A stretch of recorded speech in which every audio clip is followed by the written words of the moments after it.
So today we're going to do a review of all the periodic trends that we've been covering so far.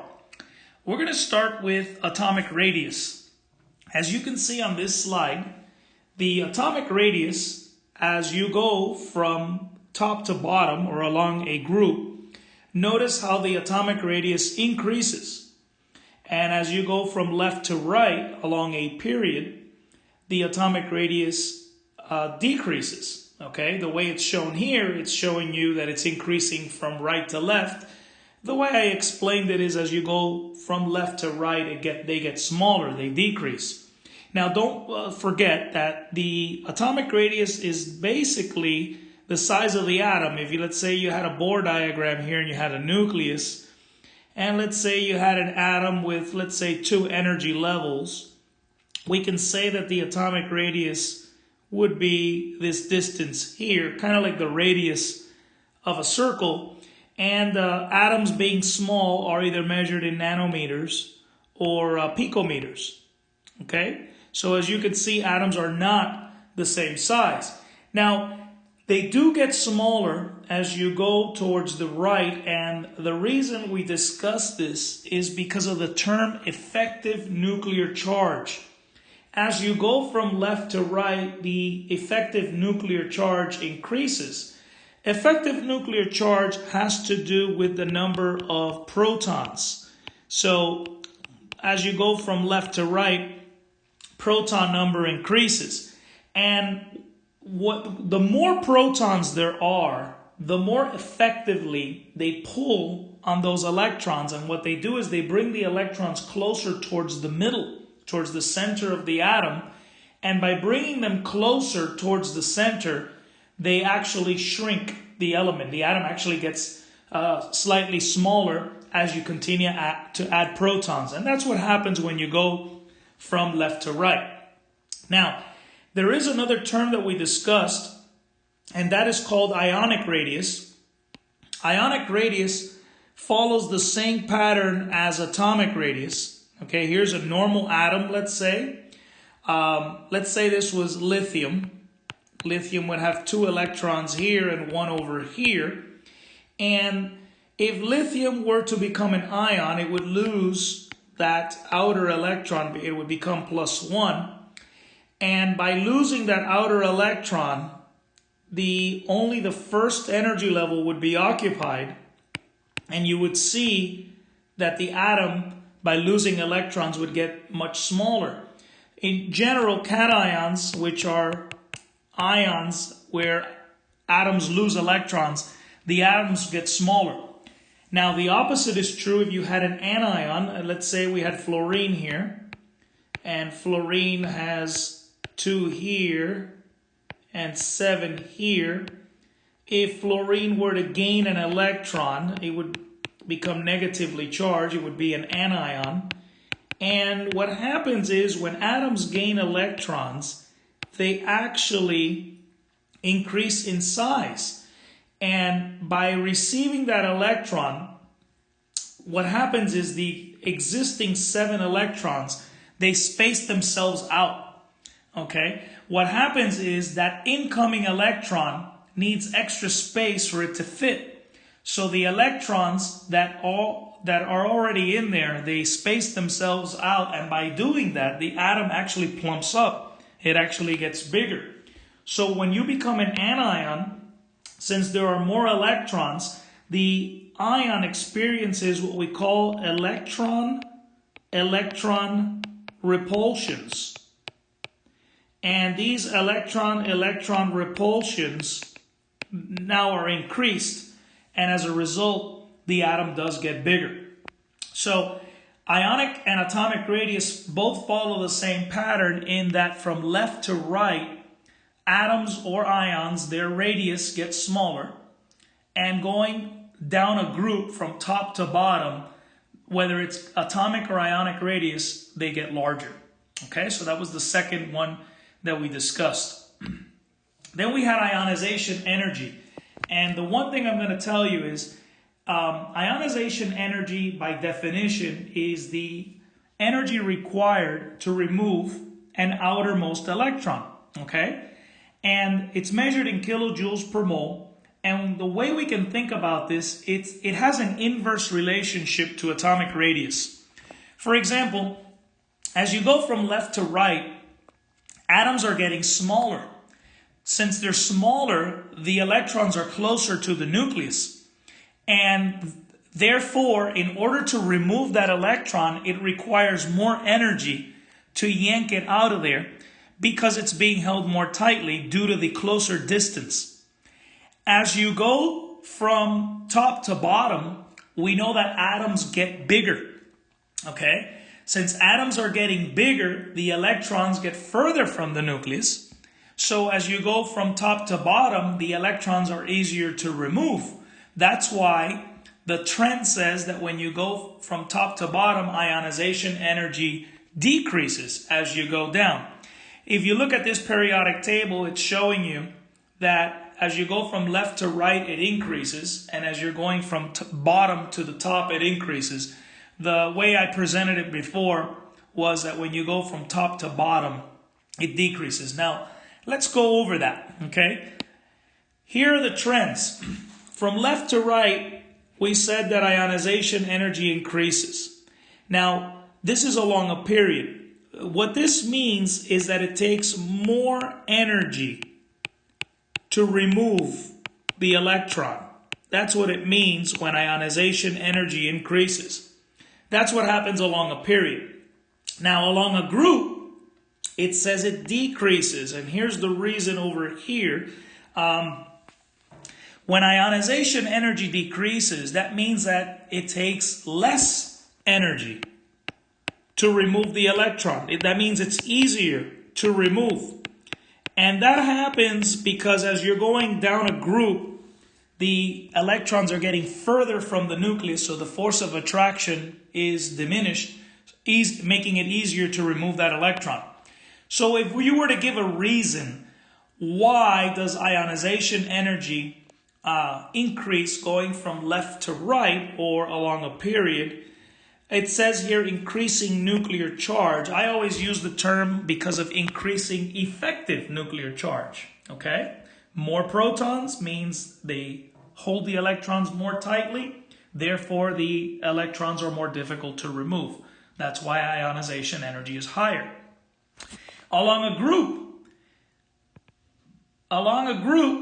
ionization energy decreases. And that the main reason is because atoms are getting much larger. There are more energy levels. The distance between the electron and the nucleus is much larger. Therefore, the force of attraction is weaker. And we talked about another concept called the shielding effect. And the shielding effect is that as atoms get larger and larger, there are more inner electrons. We call them core electrons. And these electrons, what they do is they kind of shield the outer electrons from the nucleus by kind of like getting in the way, literally. And they also, the higher number of electrons also causes more electron-electron repulsions, which at the end of the day causes that outer electron to be held more loosely, making it much more easier to remove, so it doesn't take a lot of energy to get rid of that electron. And in general, the metals, which are on the left side of the periodic table, they have low ionization energies. As you go to the right, you'll see that you become more non-metallic. And the non-metals, being on the right side of the periodic table, they have higher ionization energies. Now, speaking about metals and non-metals, you can see here that there's a trend about metallic character. Notice as you go from left to right, you start off as a metal, okay? And as you go to the right, notice you become, by the time you're over here, you're a metalloid. And by the time you get to this side over here, you're a non-metal. So metallic properties decrease as you go from left to right. Now, if you're going down a group, and I usually pick this one as an obvious group, notice when you start off at carbon, you're a non-metal. As you're moving down, you become a semi-metal. and by the time you get to the bottom here, you're a metal. So when you're going down a group, notice how your metallic character or your metallic properties actually increase when you're going down the periodic table. So this chart here shows you the trend on metallic character. So again, going down, you become more metallic, but when you go across from left to right, your metallic character decreases. Then we talked about electronegativity. And in this discussion, we usually do not include the noble gases. You see, electronegativity is the energy needed to remove an electron in a chemical bond. Okay, I'm sorry, I said that wrong. It's the energy needed by an atom to attract an electron. To attract an electron in a chemical bond. And since I'm talking about in a chemical bond, since noble gases naturally don't make chemical bonds, they are usually not included in this discussion. The most electronegative element is right here in this corner. That honor belongs to fluorine. If you recall, Linus Pauling assigned electronegative values to the atoms ranging from 0.7, the lowest, to 4.0, which is the highest. Fluorine has a value of 4.0, and then down here in this corner, francium has the lowest value at 0.7. Okay? So one of the best ways to remember the electronegative pattern is the following. As you go towards the right, from left to right, notice you are going, towards fluorine. And if you're going towards fluorine, you're becoming more electronegative. So electronegativity increases from left to right. If you're going down any group, you're going away from fluorine. And if you're going away from fluorine, then we can say that electronegativity decreases as you're going down. Again, the noble gases are usually not discussed here, so I would not worry about them. And then we have one more trend that's very similar to electronegativity, okay? And that trend is called electron affinity. And both electronegativity and electron affinity follow the same pattern. Notice as you go to the right, electron affinity increases. And if you go down, electron affinity decreases. I know in this periodic table it's saying it the other way around, but you can say as you're going down it decreases. Again, electron affinity, usually the noble gases are not part of this discussion either, just like electronegativity. However, let me tell you what electron affinity is. You see, electron affinity is when an atom acquires an electron, it becomes negatively charged. And when that electron is acquired, there's an energy change associated with this process, okay? In fact, energy is released. And this energy is expressed as a negative number. Now, if you look at an electron affinity table, you'll notice that the values can be positive or negative. What you will notice is that as you go to the right, electron affinity increases and the values become more negative as you go to the right. The more negative the value, the higher the electron affinity. Let me put it to you this way. There's elements that want electrons badly, and then there's some that can care less. The nonmetals on this side of the periodic table, they want to acquire electrons, especially the halogens. Okay, you know that they want one electron. Well, since they want an electron badly, we can say that they have very high electron affinities. The metals over here, and you could even include the transition metals, they have very low electron affinities because they actually want to get rid of their electrons. So they have very low electron affinity values. Some of these values are positive values. Okay?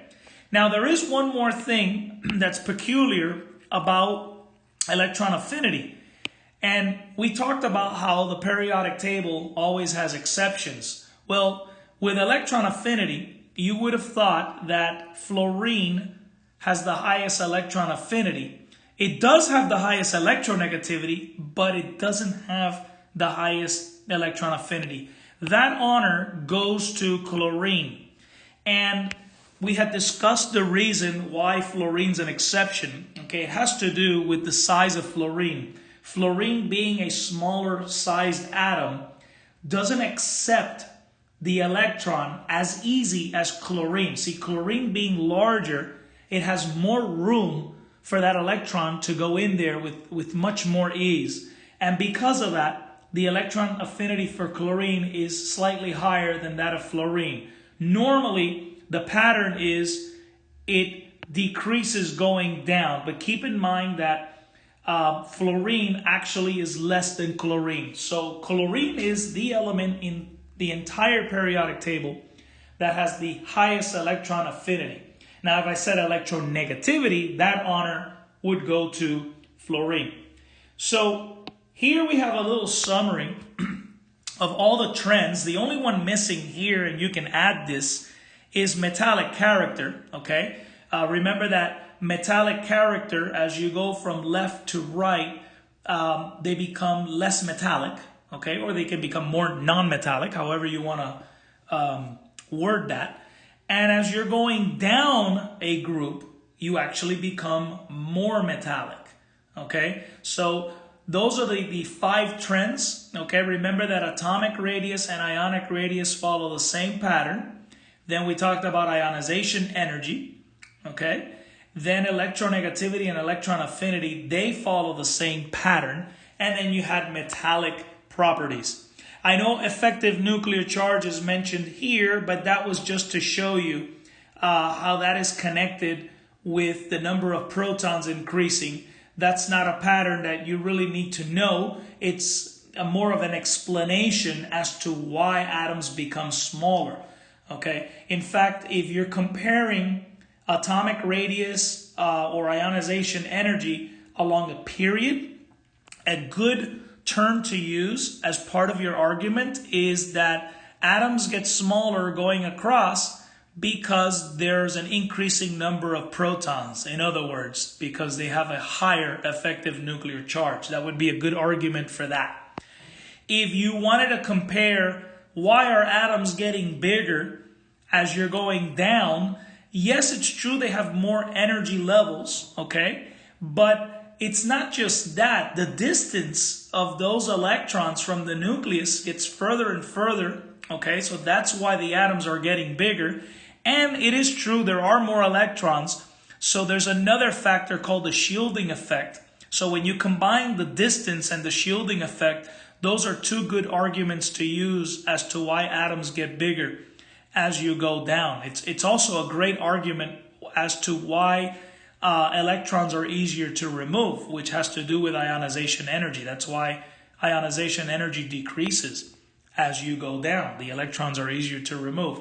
So hopefully having this chart here, when you get a chance, add metallic character to this chart, but having this chart gives you a summary of all the different periodic trends that we talked about. Okay?